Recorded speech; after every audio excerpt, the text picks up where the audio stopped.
Hello and welcome to the lecture series on economics of growth and development. In the previous class, we have seen GNP per capita and welfare as a measure of economic development. In this class, I'll talk about basic needs or basic indicators as a measure of economic development. So let's get started. So now what happened is economists were dissatisfied with GNP per capita as a measure of economic development and then came up with something called as basic needs or basic indicators to reflect economic development.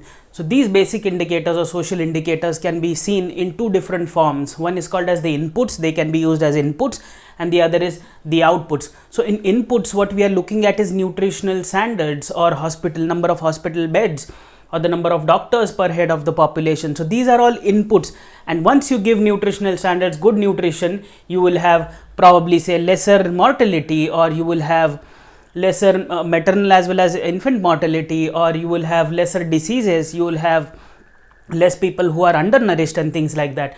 Increased hospital beds will now the COVID crisis is a very good example of hospital beds and the requirement of that. Then the number of doctors per head of the population. So these are the social indicators which are used as input, and improvements. Now the outputs are obviously improvement in health, which will be reflected, as I told you, in mortality rates, or sickness rates. What is the sickness rate of a particular economy? If at all you are providing inputs or good inputs, then you will have reduced sickness rates as outputs. So social indicators can be looked at from two different dimensions. One is the inputs and the other outputs. Now social indicators are often referred to as basic needs for economic development. So this very concept is also referred to as the basic needs for economic development. For any economy to develop, they should have improved health conditions, they should have good nutritional standards, they should have ample amount of hospital beds, they should have ample amount of doctors per head of the population and things like that. So now why GNP per capita or GNP per capita and GNP cannot be used as a measure of economic development, or is not a good way of measuring economic development, is because it induces improvement in poverty, but over a longer period of time. It takes a lot of time.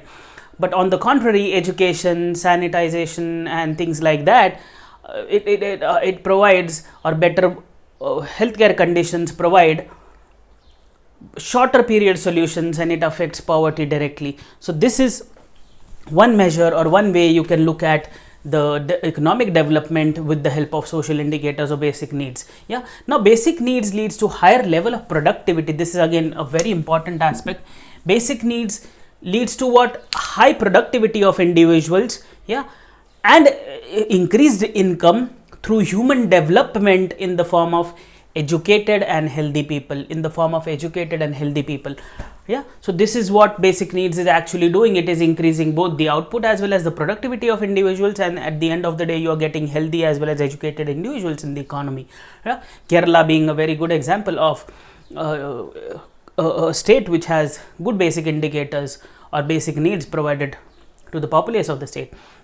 Now again, even the basic needs or basic indicator as a measure of development has certain limitations, and let us look at the limitations. Now first limitation is the problem in constructing a composite index. Again, what should be included in constructing an index to measure the basic needs, and the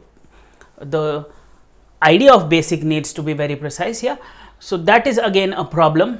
Then the next is the social, economic and political setup of any country obviously plays a role in the assignment of weights to the index. If at all I am trying to construct an index, the political framework, the underlying social characteristic, the underlying economic characteristic will play a role in influencing, for example, what should be the weight given to education or to poverty, to nutrition, to healthcare, etc. So that is again a big problem as far as constructing an index is concerned. Then we have social indicators are talking about current period, and they fail to look at the near future. So that is again a big problem as far as social indicators or basic needs as a measure of economic development. Now we have seen that both GNP per capita, welfare, basic needs, they all have some or the other limitation, but the widely used concept in measuring economic development by both economists as well as UN organizations is GNP per capita. So whenever you want to compare any country and look at the economic development, you have to look at something called as the gross national product per capita. So this is one of the widely used measure of economic development. Thank you so much.